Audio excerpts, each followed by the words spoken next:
I want to recall, and I don't want to take too much time on the facts and figures because I want to set aside enough time for the interactive component of this session. I want to recall that my colleagues and I have had similar press conferences at least on 4 earlier occasions in this format. On 6th March, when we shared the kind of steps that we were taking at our airports, if you have any issues on how that is faring, we have the Chairman and Managing Director of the Airports Authority of India, my colleague and friend Shri Arvind Singh, with us. On 2nd April, we met and discussed the contours of the Lifeline Udan mission. You know that the Lifeline Udan mission commenced within, I think, 2 or 3 days of the lockdown being ordered in the, I think, around 23rd March, 24th March. And within a few days, Lifeline Udan started. Lifeline Udan has already conducted close to 588 flights, or rather 588 flights, maybe more. They've carried 940 tons of cargo, essentially COVID-19 related reagents, enzymes, medical equipment, testing kits, PPEs, masks, gloves, medicines and other accessories and cargo, which the states and the union territories required. Lifeline Udan has also brought in about nearly 2,000 tons, 1,928 tons to be exact, of medical supplies from foreign countries to India, and we've sent out 30 tons of medical supplies to our countries in the neighborhood. Now clearly, Lifeline Udan had a pivotal role to perform in meeting this pandemic and the consequences of the pandemic. But once domestic civil aviation opened up, then it was our attempt, and we were successful in fusing the operations of Lifeline Udan into the domestic civil aviation. Then we met on 5th May when we talked about the launch of the Vande Bharat mission. And you know, Vande Bharat mission, I'm sometimes intrigued by the kind of imagery I get on social media, especially those friends who want to catch my attention. You know, they say it's like a spoon removing water from a bucket. Hey, wait a minute, those Lifeline Udan, I've given you the statistics, they speak for themselves. 1,000 tons of equipment carried. Vande Bharat mission is an ongoing process. My social media colleague sitting here every evening sends me figures, and then, you know, once the flights have landed, we use those figures. But I think we have already brought back 109,000. 109,000. That's not a small figure. When we started conceptualizing and working out an approach to Vande Bharat, the calculations which my colleagues in the Ministry of External Affairs did was that the total number of people that we might have to bring back, based on those who had registered initially with our missions, would be something around 190,000 for all countries together. Well, it's a different story. I'll come to the exact figures, but we've already brought back 109,000 on Vande Bharat. But more than that, our private carriers and the private carriers from the other countries, I'm not talking about the evacuation flights they've had to take their nationals away from India, but bringing back, they brought back another 100,000+. I think the figure is about 143,000 or so, others, something in that figure. So if you take 143 of them, 100,000 of ours, then our ships brought back what? 3,000 to 4,000. And then there are land border crossings. So we are looking at an overall figure of 275,000. I'll give you this compilation. The figures there are dynamic. They change as we speak. Every day the number of people being brought back by Vande Bharat flights and CMD Air India is here with us, Rajiv Bansal, he will happily elaborate. We bring back what, 3,000-4,000 every day? 4,000 every day.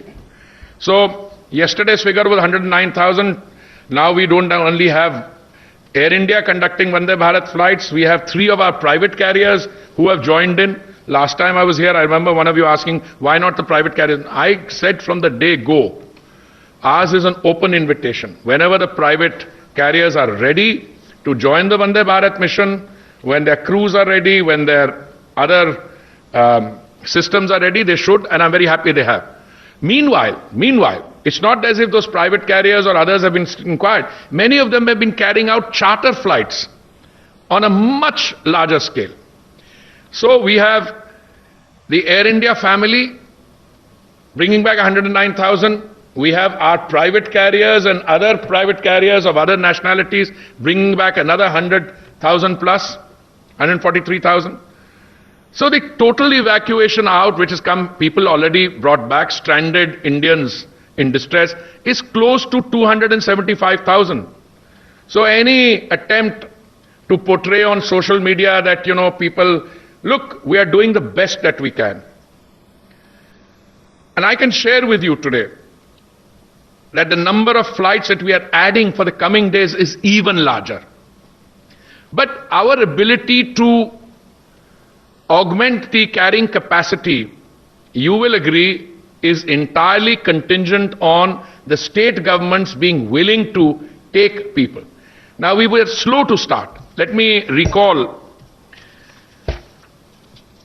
in the phase 1, which if I remember correctly started on 6th May, we were bringing back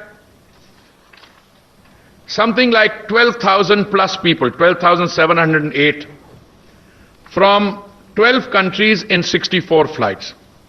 Now, if you look at the overall number of people who've come back, 275,000, 12,000 looks very small, but that's a beginning we made. But we had to make a small, modest beginning, because between MEA and the Ministry of Civil Aviation, we were in touch with the state government, and it was dependent on how much the state governments would be willing to take back. Let's not take the eye off the ball. The lockdown was imposed, and I think all of you will agree with me that it was a farsightedness of the Prime Minister to impose an effective and comprehensive lockdown early. Well, many people had their skies open, many countries. As a result of that, we have been able to contain the overall numbers. Number one, we've been able to give ourselves time within which to build the health infrastructure required, identify facilities, identify beds, additional, get medical equipment in, and so on and so forth. And then, when you come to a point where you feel reasonably comfortable, then you start the operations. Lifeline Udan we started straight away. Vande Bharat we started on 6th May, which means we went down, lockdown about 25th March. So 1 week there, after 2 weeks we started bringing people back. In phase 2, we ramped up from 64 flights to 325 flights, which is nearly 5 times the number. And our passengers carried went up from 12,700 or so to nearly 60,000. 5 times. 5 times the number of flights, 5 times the number of passengers.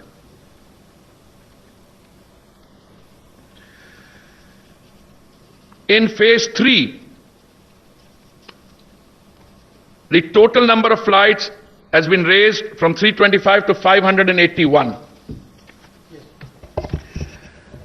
Let me give you now some example, some flavor of the kind of operations we've had to run. Divide the world broadly into the Gulf countries towards the west, Singapore, Kuala Lumpur, Hong Kong on this side. These were the real places of pressure, and if I were to look at the numbers, I would say maximum pressure was from the countries in the Gulf region. There you heard Union Civil Aviation Minister Hardeep Singh Puri on the status and progress of the Vande Bharat mission as well as the Lifeline Udan scheme of the Government of India, which from the USA, now I've come to left, Saudi Arabia 8,000 plus, Qatar 7,400, Oman 7,000 and so on. Kuwait another 4,500 or so.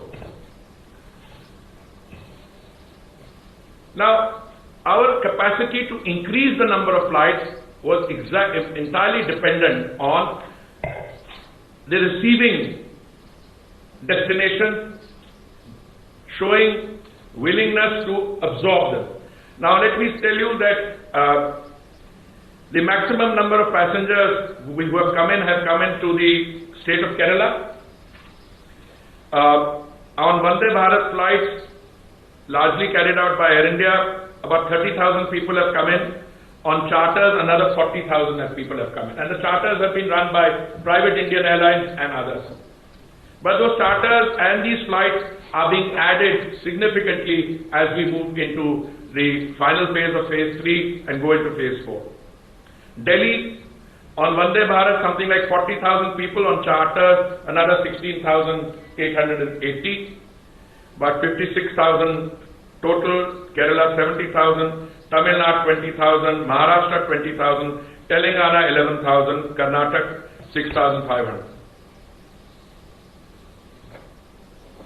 I just want to, after giving you a broad brush of about 275,000 people having been brought back, I want to tell you where we are today and where we are going forward. And please take these figures down carefully. This compilation will be shared with you. Additional flights planned by Air India under phase 3 and phase 4. Additional, this is over and above the flights which have taken place. By Air India, 300 flights extra.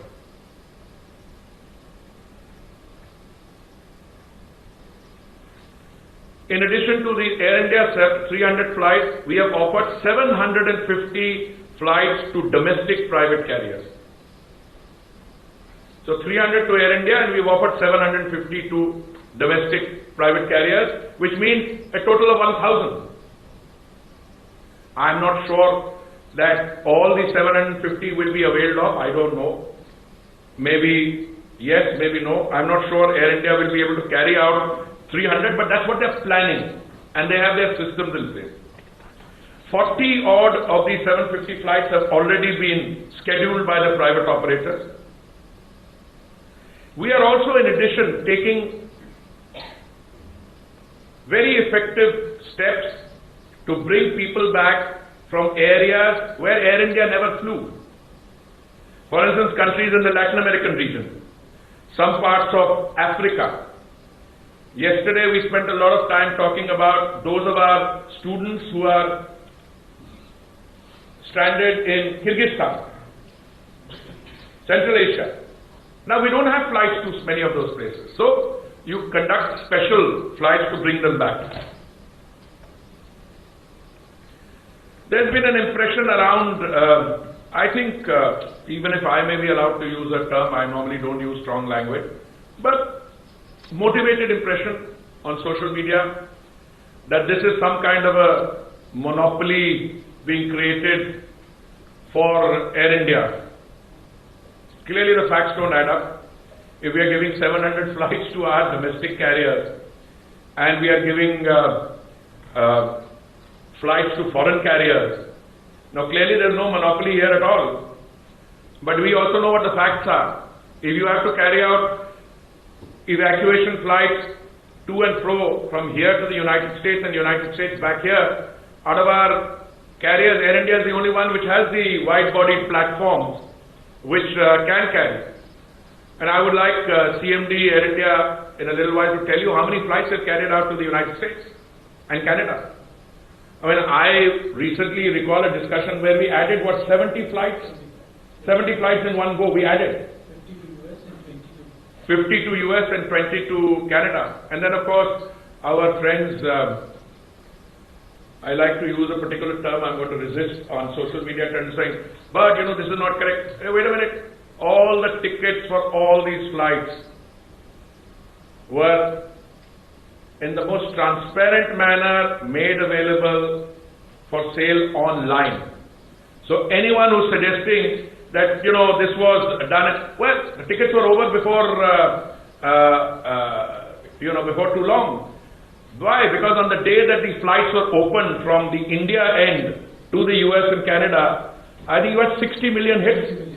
Somebody wrote an article, I had to publicly contradict it. But that's not possible. Air India website only has 4 million, others have 7. It's not a question of what is possible, that's what happened. On the day we opened up, in a few hours' time, all the flights, almost all, went.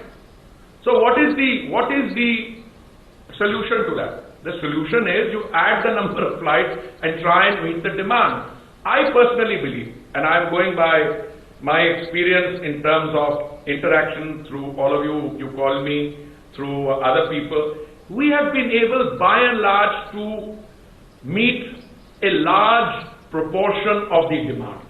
I'm not saying we've been able to meet one. Once in the coming days we have more flights, we'll be adding more flights, we'll do. So we'll have to think of novel arrangements. I already told you in the remaining part of phase 3 and phase 4, Air India will add 300 flights, our private carriers will add 750 flights. But I also want to give you what the other countries' airlines have done in terms of charter. Because it seems as if, this is airspace which is confined only. I'll give you some examples. Qatar Airways has carried out 84 charter flights, and these things keep changing as we speak.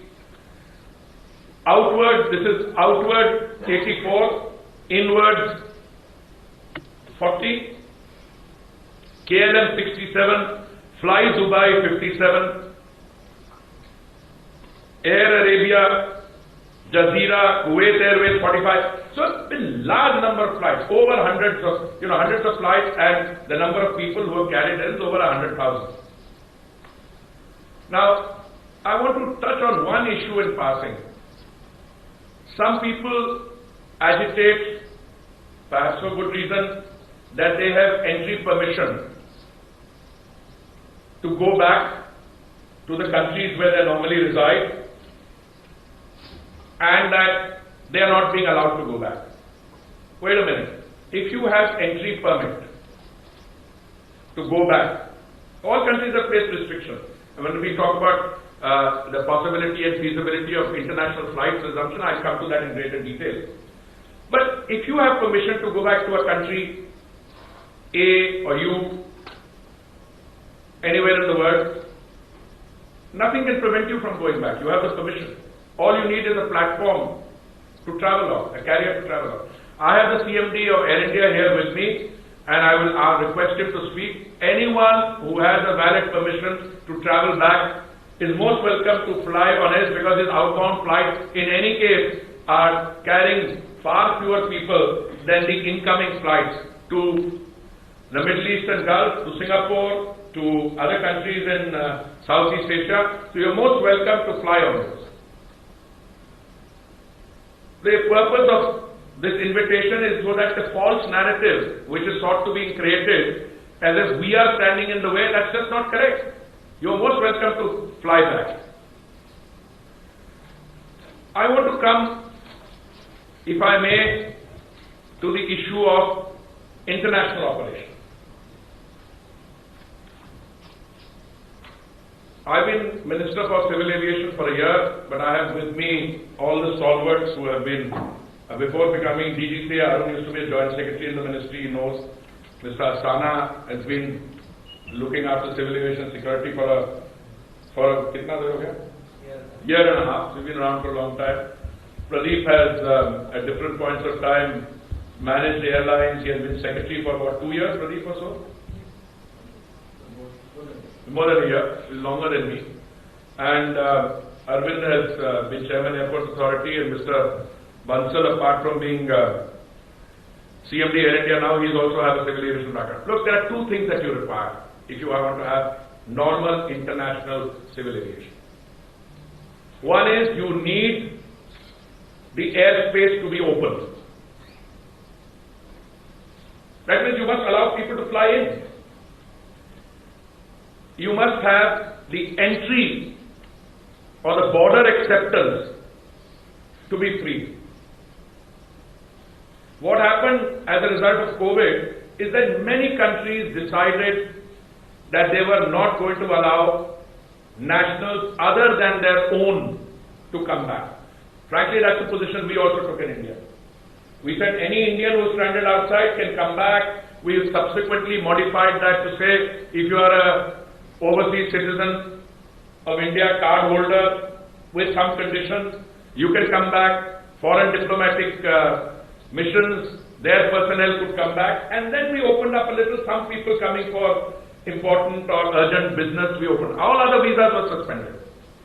So let me share with you what the border acceptance conditions are. In the United States, entry is conditional. In the United Kingdom, entry is conditional. In Australia, not allowed. In Germany, it's conditional. In France, it's conditional. Brazil, it's conditional.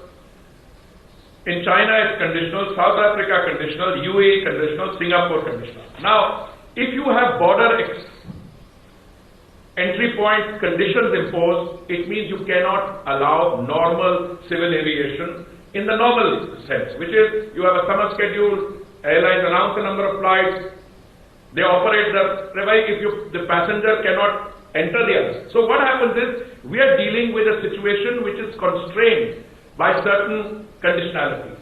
And one of those conditionalities is entry conditions. Like when we started, all the countries in the Gulf, from where hundreds of thousands of Indians are coming back, they were not allowing people to come back. Now some of them are beginning to open up a little. You apply on a case-by-case basis, they will clear it, and hence, that's why I made the offer. Air India is very happy to take them all back. The second condition is a quarantine condition, which I think you can deal with if it's announced, etc. The third one is, what is the extent to which domestic and international traffic is being permitted over these countries? Now, so that there's no misunderstanding, let me start with our own. Prior to the COVID pandemic, when we took the lockdown measures, prior to that, we had a fairly robust domestic civil aviation scene. I think the average number of passengers who traveled in a day was around 300,000. 3 to 350,000 in a day. So when we decided to open up, clearly we wanted to talk to our airports, to Arvind, to the other private airport operators. We asked them, are you ready with your procedures? It's only when Arvind and the private airport operators came and told us they're absolutely ready, they have their social distancing norms in place, they have the airport procedures in place, that an almost seamless, without human contact procedure has been put in place, where you can print your boarding pass, out at home, come, no queues, and once they said they were ready, we said it. We asked our airlines, they also said we are ready. But today, after opening domestic civil aviation on the 25th, and you know, we had difficulty on the first day. I anticipated it, but let me also put on record, if we had not opened on the 25th, we had opened on the 15th, or we had opened on the 30th, we would have had the same difficulty, because you are coming from a period of lockdown into activity, so there are state governments sometimes pulling in different directions, there are different interests, people were a little worried. Today, the maximum we've done on a particular day since we've opened up is around 72,000 passengers in a day. We started at 30,000 domestic passengers a day, maximum was 70,000. Today's figure I've seen is about 65,000 or so. Yesterday's figure, 65,000. I'm hoping that we will reach the 100,000 figure, which is 33%, because we've opened up 33%. So we are not even being able to carry out 33% domestic travel. But we will slowly open up a few more routes, because of people who will. It will be overall, it will be 33, 35%, maybe we'll go up some percentage. But let me give you the domestic figures for the other countries. And these are all based on IATA figures. You will get this compilation. The domestic passenger traffic being carried out in the United States is about 28.6%. In the United Kingdom, it's 6.9%. In Australia, it's 15.4%. In Germany, it's 4.9%. In France, it's 3.9%. Brazil, 9.6%. China, which opened up earlier, they have a very high, much higher percentage, I think about 80 plus percent. UAE, Singapore, I mean, there's no domestic traffic the way we talk about it. So, yeah. What have I said all along? That once our domestic traffic reaches roughly 50 to 55%, which means if we are today at say 65, 70,000, when we reach 150 or 160,000, we can then start thinking, why did I say this? And again, let me explain. If you are having international flights, they will only come to metropolitan cities. The flights will come to Mumbai, they will come to Delhi, and the big metropolitan cities. Passengers have to go from there to other places also. Now, if you bring in a passenger from outside and he or she are not able to reach their destination, of course, quarantine is another consideration. Then it creates disruption and passengers may not want to travel. So our opening out is also done in a calibrated manner, and that's the word we use, to test both demand, our ability in terms of our systems in place, and to be able to ensure ease of travel for the person coming in from outside or going from here. Initially, we had some difficulties. If a person had to catch an outbound flight from Delhi, and the border of Delhi and, let's say, Gurugram, I'm just giving hypothetically, was closed, we had to do some negotiation to allow the air ticket to be used to come here and so forth. Now I want to come to international. So domestic has to be there because after all, what is the percentage of international flights? Now, some of my friends, again, I don't want to use my favorite term, will come at me in social media. Whole world has opened up international. Why is India not doing? You're opening up hotels. We're doing nothing of the sort. My ministry takes decisions on civil aviation, what the others do, what other countries. But let me share with you. In the United States today, international traffic, and we are doing, this is very interesting when you get this compilation, there will be a figure, aircraft movement May 2020 versus May 2019. Let's say if in May 2019, 100 aircraft are flying, how many are flying in those countries today? And my figure for the US is 7%. That if 100 aircraft are flying in the year of the Lord, May 2019, today only 7 are flying. In the case of the UK, 6.8, Australia 6, Germany 9, France 12, Brazil 3, China 4. Wait a minute. Now you see the difference, and I'll come to you why this discrepancy. UAE 18 international because they do a lot of they pick up people from here and take them in. Singapore 3%. Now, any suggestion that international air traffic has opened out and we are the only one not opening out, I think needs what you get.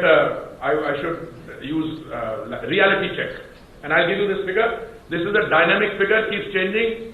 If by the time we meet next time, you find suddenly these figures have gone up, our domestic traffic has gone up, yes, I think we will address that. But there has to be demand as well. Now, very often I'm told, one of you sitting here, I will not name, called me today and said, sir, but you are talking about, can you continue these flights with our numbers going up? Well, I can only tell you what I intend to do. I intend to keep the flights moving. That's all my colleagues, that's why I've got all of them here. Because I think mobility is very central to life.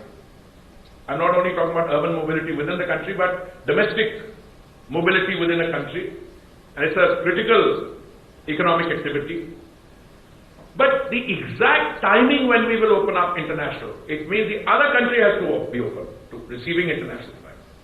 So in the absence of a decision on resumption of international civil aviation, which will depend on the other countries opening up, the domestic traffic in countries opening up, we are left with no option but to continue what I call evacuation and repatriation flights under managed and controlled conditions. What does that mean? It means that I might decide that since I have to travel, take people to the United States and people from the United States have to come here, either way, we will continue these flights. Maybe we'll think of a slightly different modality, maybe we'll have to think of a slightly different way, but this will have to be the model. Maybe our private operators might want to start also looking at this market, but we are constantly trying to expand both the domestic, the Vande Bharat, and we want to take it in a direction of totally opening up and resuming this pre-COVID kind of operation. Why is the international civil aviation so limited in number? I asked my young researchers to do some. In the United States, where international traffic is 7%, they are carrying out a limited number of flights. Please, I want to say, limited number of flights to Europe, particularly to London, Paris and Frankfurt, to Australia and South America. So what they're doing, they probably don't call it Vande Bharat, maybe they're running it on a different, but they're carrying out flights between those places under control, not in totally open conditions, because they've got entry conditions, they've got other quarantine conditions. Singapore 3.8%, limited flights to Australia, China, Japan, UK and Germany. That is, if there were 100 flights last year in May, it's only 3.8 flights now. UAE 18%, limited flights to US, Europe and Australia. UK 6.8%, air bridge with France, Spain, Greece, Portugal around.